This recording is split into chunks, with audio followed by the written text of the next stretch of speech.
risk, oftentimes, of looking like, not bringing anything up again, but the whack job Well, we conspiracy don't care. theorists. I mean, I don't care. If somebody can come up and call us, we've been spit on, we've been attacked, we've been, called names. It doesn't really matter to us. Somebody's So got to say it. I mean, we can prove that it was controlled demolition. Now that we can prove it's controlled demolition. How are you going to do that? Okay. The latest thing to come out, all right. Nanothermite. Nanothermite. Before that, they found iron-rich microspheres. Since you've been in the Marines and whatnot, you know what thermite is, right? Yes. Okay. They find these iron-rich microspheres. That's a product of a thermite reaction. Okay. That's all throughout the dust in the World Trade Center. Not only did they find that, but recently they've come out with a peer-reviewed paper that they found evidence of what's called nanothermite, which is put together from molecular level nanotechnology. So why use such high technology with the Pentagon as I'm not opposed? talking about. He's talking about the world. He's talking about the World Trade. Oh, the World Trade Center. Okay. If we prove the World Trade Center to the Pentagon is superfluous because you prove controlled demolition with the World Trade Center. That So means it's all why didn't we finish the job? Not we, excuse me. I don't want to categorize myself with these people. So we can prove it's a controlled demolition. So then you got to ask yourself, well, who's able to get into those buildings, with that kind of access? Who's able to slip in there? Why wasn't it done better? What's that? It was done very well. It was done very well. The only way it could have been done better is if they did a sloppier job and had it fall oddly. They did it too well. They did it so well that it had to be controlled demolition, and that's what they didn't think about. Yeah. Well, besides all the monetary waste that is happening, there is, on the base Al Asad, which is where I was initially stationed, which is a huge base, the size, I'd say it's about 7 miles by 30 miles. It was, Al Asad means the line. It was Saddam's supposedly perfect Air Force base that could not be attacked. He spent billions creating it. Ditches all around it with bulldozers, so it couldn't be attacked. Okay.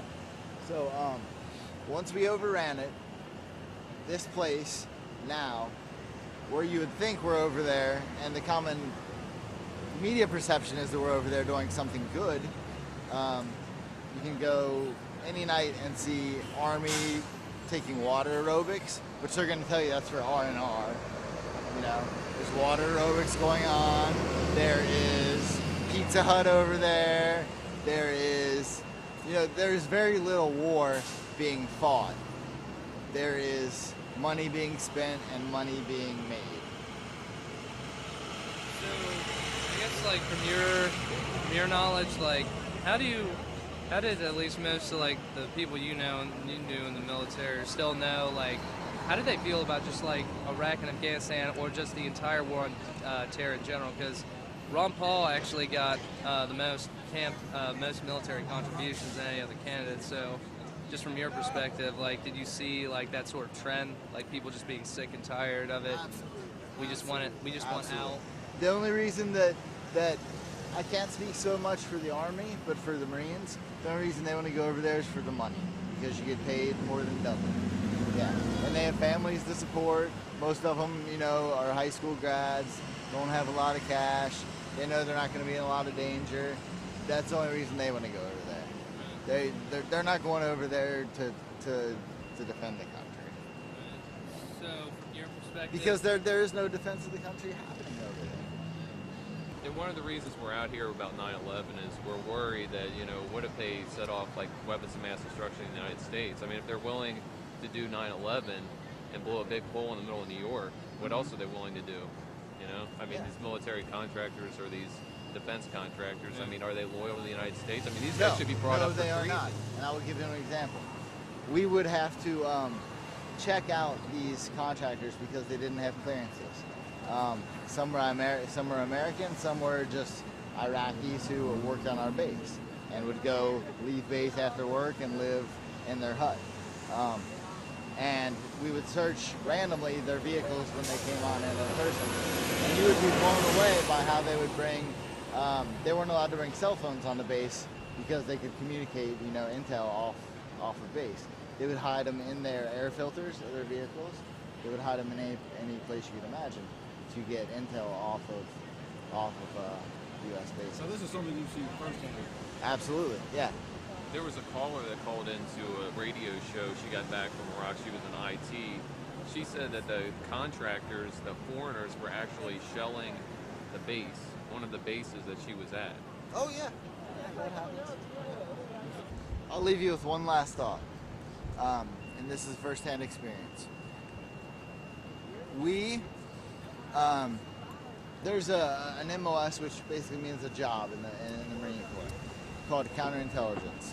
And if you're in a counterintelligence, you're not an officer, and you are very high up. You don't have to wear correct rank. You can do just about anything you want. You have your own translator, interpreter walking around with you at all times. You don't answer to anyone below the rank of colonel. Okay. I was told that if I found a particular type of weapon within vehicles, to report directly to this individual, this counterintelligence individual. Can you explain the type of weapon it was? Yes, they were AK-47s, but they weren't your standard, normal, dirty AK-47s. They were brand spanking new. Okay. Russian made? I'm not sure. But they were brand spanking new, so I got on the radio with him. He got out there immediately, which meant a 10-minute trek from where he was on his little base to where I was outside the wire with my people. And once he got out there, he had us line up all of the Iraqis that were with him. Well, I can't say Iraqis, but Middle Eastern people, and ask where they had gotten these weapons from. And they refused to divulge the information. So bags were placed over their heads. It was 5 of them. And basically, to make a long story short, there was a lot of screaming saying, tell us where it is, tell us where it is, tell us where you got the weapons.